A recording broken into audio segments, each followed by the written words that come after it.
I want to start by just giving people the quick update for those that are tuning in. Normally, as I mentioned, this is typically just a conversational debate podcast on topics, not so much news related, but I want to get started by showing this breaking news report.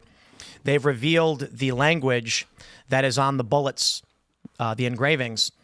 One reading, "Hey fascist, catch." One reading, "Oh Bella Ciao." One reading, "If you read this, you are gay." Now, interestingly, and this is very interesting, this is CBN, did not include the other engraving, which said, "Notices bulge, OWO, what's this?" And so I want to make sure I can pull that up. And the reason, this phrase is going viral, the reason I think people are not mentioning this is because, let me see if I can, Know Your Meme, I think, has the news. I think CBN and other outlets don't know what this means. So when they heard that, they thought it was random nonsense. Know Your Meme says, "Notices bulge, OWO, what's this?" This is the original meme referenced by Tyler Robinson, Charlie Kirk's alleged shooter. And it's furry porn reference. And that's it, right? So we have Urban Dictionary. And it says, quote, "Snuggles and pounces on you and notices bulge, ooh, what's this?" And we also have the reference to Bella Ciao. "Hey fascist, catch" is particularly obvious what that means. So this individual apparently was at home having dinner with family. The family was expressing disdain for Charlie and the things he had been saying. And that, as well as the inscriptions, the opinions expressed by the individual, I think it is beyond a reasonable doubt, at least according to the evidence presented, this individual was Antifa aligned, leftist aligned, and targeted Charlie for his politics. Now, we're hearing a lot from the media, from these personalities. Chris Cuomo had a viral clip where he said, "I do not see you as victims. You give as good as you get." That's his quote. I believe he apologized. Political polls says, YouGov data, 77% of Republicans believe it is always unacceptable to feel joy at the death of someone they oppose, while only 38% of Democrats share this view. 33% of Democrats think it's usually unacceptable, whereas only 12% of Republicans, that is, the majority of Republicans say it's never acceptable. It's always unacceptable. And among those on the democratically aligned who believe it's either always or sometimes acceptable, 11% compared to Republicans, 6%. And 4% of Democrats believe it is always acceptable to gloat over the death of a public figure they oppose, while Republicans are at 2%. I'm curious what you guys think about the state of political violence. Obviously, I've made my point several times already that it is clearly lopsided. The left is either substantially more willing to engage in the rhetoric. They're doing it now. They're gloating over Charlie's death. And I'm going to stress this, even with the opinions people have expressed about George Floyd on the right.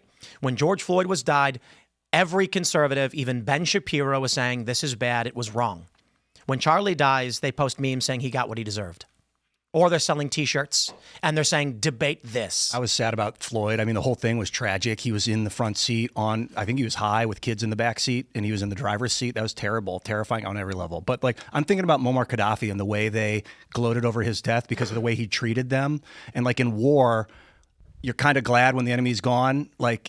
And maybe the soldiers don't gloat. I would have to ask people that have actually killed for a living or that do this this is their thing. I think there's no joy in what you do. It's just it has to be done. But there's also a relief that comes when the enemy is no longer, because you're no longer threatened. You feel no longer threatened. And I don't think that the domestic situation calls for that. We're not at war with ourselves right now, and there's no reason to create that energy.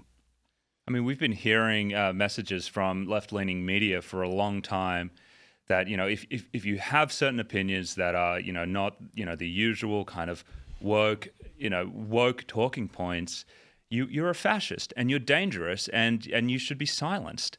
And I think if you keep on hearing that stuff, after a while you feel emboldened to act on it. And you feel like you're actually doing something good when you're really doing something horrific. Have you noticed any correlation in your career with giving people psychiatric medication that they will do, or that someone that's medicated will tend towards a disassociative lash out of some sort? Yeah. And so all of these medications, and I know this is covered up in a big way, all of these medications have the ability to make people violent. And this is not even hidden. This is already in the drug labels. I mean, we're not talking about common side effects. We're talking about rare things that happen. And then the analogy that I usually use is you could have like 10 people smoking cannabis. One person becomes paranoid. The rest of them are giggling and laughing. And so you can have these unexpected reactions to things. And when you have like 15% plus of the population taking SSRIs, over 20% taking psychiatric medications, which are already known to cause violence in the FDA labels, you're going to get these 1 in a million cases that happen where you have people, they'll engage, they'll kill people. The homicides will happen, suicides will happen. And it's completely covered up. The media does this out of a place of, it's like almost compassion, but it's kind of twisted because we need to be talking about these things. They say, you can't talk about the link between violence and psychiatric meds because you're going to scare people away from life-saving medications. Right, but there's a big concern with that, which is, I mean, I've watched these drug ads, and at the end they say may cause anything from diarrhea to suicide. And personally, I don't want to take a drug that does either of those things. Yeah. And the insane thing is, especially when we're looking at the population who is below 25, who are the most likely to have side effects, you look at the clinical trials, there is a higher rate of suicide attempts in the people who are put on these medications. So at a population level, you're more likely to try and take your life if you're put on an antidepressant than if you're given placebo. It is insanity giving these medications out the way we are to kids right now. I guess the argument would be that they're already suicidal, which is why they're going on psychiatric meds to begin with, and that they were already more likely to do it. That's not really what happens. I mean, so I brought up my son as an example, who's a healthy, jovial 15-year-old boy, and when he was just in, I think it might have been pre-K. He was in pre-K. He was going to this school. And he kept getting in trouble. He was always getting in trouble. And I was getting called in to the office to talk to the teacher. I was getting all these notes home all the time.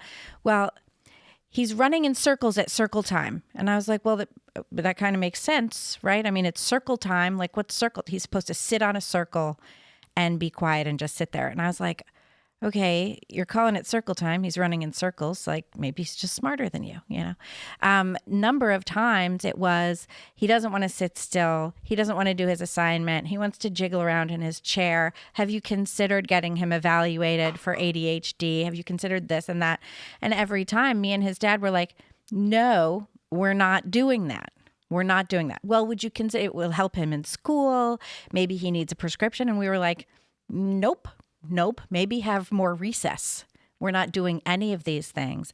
And it was shocking the number of times that they insisted to us that this happy, healthy, rambunctious, excited for life, jubilant little boy was like a problem. And all of the things that they were telling me were a problem are like signs of life.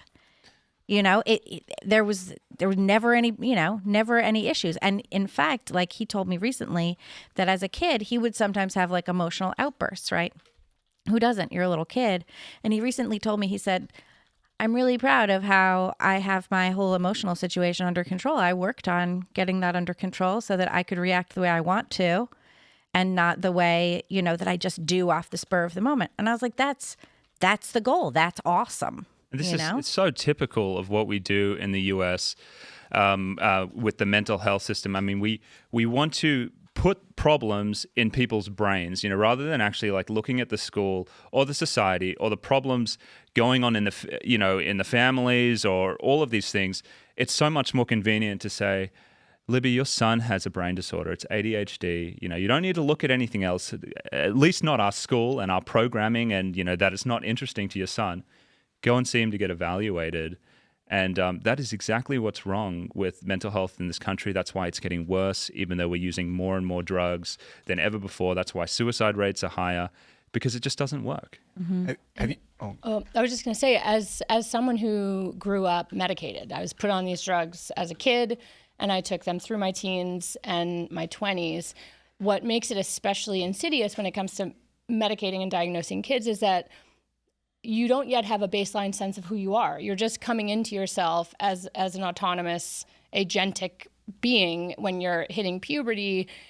as I was when I was first medicated. And so you don't even realize, having been on these meds for basically a decade and a half, I had no idea what I was losing and what I never got access to because I had no baseline to refer back to. I didn't have, decades lived and then started a medication in my 40s and then realized like, wow, I'm kind of losing touch with my sexual function or my personality. I had no baseline. And I think a lot of this, like, I'm not going to speculate about psych drugs in any of these killings. It's obviously so complicated. But what I can say for myself, having been heavily medicated, having tried to kill myself in a very extreme way in my mid-20s, is that a lot of this, I think, is about disembodiment at a deeper, like, spiritual level. Even I think you can't wish violence against someone else or be happy when someone else is killed unless you are out of touch with your own humanity. You cannot dehumanize someone else unless you yourself are dehumanized. And I do think that the psychiatric drug issue, while I'm not going to, say it's causing anything, I think it's a big piece of this puzzle because with so many young people growing up medicated, growing up disconnected from their instincts, from their capacity to feel empathy, to feel compassion. That was my experience. I'm not saying it's the experience of everyone on these drugs, but I know I'm far from alone. And, to think back to that moment when I made the decision to kill myself, it made total sense to me. It was perfectly logical, given the story I was believing about, having this incurable brain disease, like Josef said. Like, the reason I feel this way isn't because of my relationship to the world around me. It's because I have faulty brain chemicals. I've tried all these meds. I've seen the best doctors everywhere. I'm still getting worse. There's no point in going on.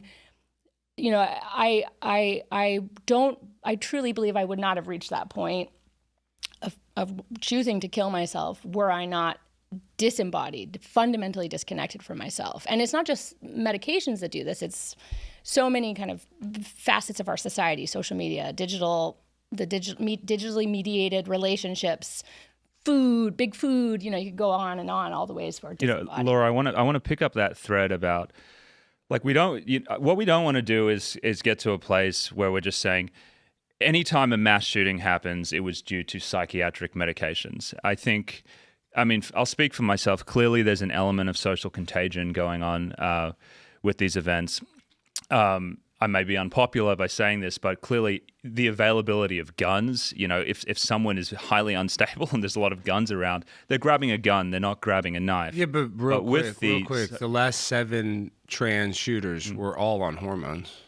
Well, that's the thing. And so or like SSRIs too. Yes, yeah. They were all on pills. And so, Laura was talking a moment ago about feeling disembodied on psychiatric medications. And when experts have looked at this and they say, how do these drugs make people do this? Part of it is emotional blunting. If you blunt someone out with medications, you're going to blunt morality, you're going to blunt their conscience. They're not going to feel that same sense of responsibility. It's the same way that these drugs can lead to suicide. Many people don't want to take their life because they're worried about their families and the impact it's going to leave on people around them. But if you turn that way down, they're going to be way more many people can feel like, what's the point of living? I'm not feeling anything. They don't think about the consequences. And there was a very interesting, I know we were all talking about Charlie Kirk earlier. A couple of years ago, I was at the Young Women's Leadership Summit, which was at one of the events that he did. And I was on a panel talking about faith and being, a person of faith living in a large liberal city. I was in New York at the time. And a young woman stood up and she said something that was absolutely fascinating. And I've been thinking about it, pretty regularly for about 3 years. And she said, I don't think that we've really comprehended how far kids who grow up in liberal environments are removed from values. So, for example, when I grew up, the word soul was a very weird word. Like, that's something that weird people said. So when people had to try and express their internal tumult, they would use words like I'm depressed or I'm anxious, or they would assign some sort of medical value to it. Another example is the way that people who grow up in liberal environments get a sense of purpose and meaning from being part of the Democratic Party or having, being part of a rebellion, she said, or even as we see now, people celebrating their mental illness and saying, oh, that's my, I'm a little autistic coming out. That's my ADHD coming out. That's my childhood trauma coming out. I have PTSD from one time my teacher yelled at me coming out, or whatever. And she said, that's what she was saying. And this notion that the soul has been replaced with perceived medical conditions or mental conditions. And then this morning during the press conference with Governor Cox in Utah, one of the reporters said, is there any indication of mental illness?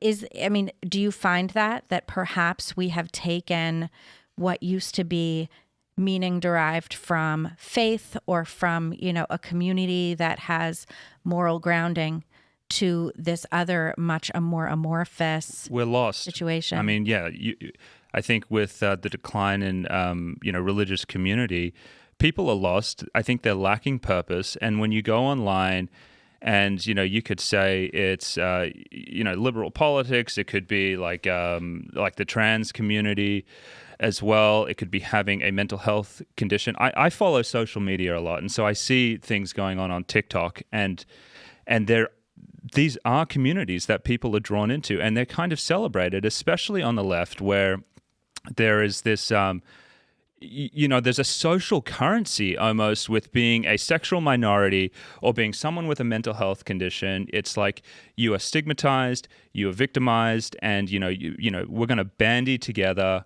And we're going to fight against the injustice. And so I think that you can have vulnerable people who are confused, who maybe don't have something like God and religion, get kind of pulled into these places to feel like they're a part of something. Mm-hmm. And the horrible to fill that place inside that's empty. Yeah, so to me, a lot of this is about the ubiquity of medicalization, just as you were saying, Libby. We live.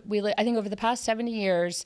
And I go into this in my book because when I was writing, it's mostly a memoir, but I realized I have to tell the bigger story of the American mental health industry here. To understand what happened to me, I have to investigate the bigger story of our country and how over the last 70 years, the rise of the mental health industry has kind of infused our meaning-making apparatus as a culture with medicalized discourse. So the deeper spiritual or existential or philosophical language that we until a second ago in the span of human history would use to understand ourselves gets slowly replaced with lists of symptoms and clinicalese and just sterile jargon that gives the illusion of self-understanding. Because, I cannot tell you how much relief I felt at the beginning when I did embrace my various diagnoses, oh, wow, I can look at this list of symptoms. Yep. Oh my gosh, this is me. This is where I belong. Now I can feel validated and understood. I belong. And as Josef was saying, and as you were saying, Libby, the fact that we are yearning for that speaks to the void in our culture of community, of a sense of belonging, and it makes me think of the philosopher and writer, social critic Ivan Illich, who was a former priest who wrote about how, all these various kind of industries in our culture, whether it's the medical industry or the education industry, they set out and kind of promote themselves as being these helping institutions that are going to solve X, Y, Z problem, but they actually end up perpetuating the very problem that they claim to set out to treat. And in the case of health, he called it this idea of medical nemesis, that the medical industry has kind of claimed this monopoly on what it means to be human, what it means to suffer, to struggle, to yearn, to feel desire. It's monopolized how we understand that for ourselves, which then monopolizes what you do with it. Because if you have a mental illness, then the only logical thing to do is to get treatment from a medical professional. But if you're having an existential crisis or a crisis of faith or a crisis of loneliness, then the solutions, quote unquote, are not necessarily going to be medical. And I think that's a big part of this. Thanks for watching this clip from the Culture War podcast. We're live every Friday, 10 a.m. to noon, so subscribe and come hang out.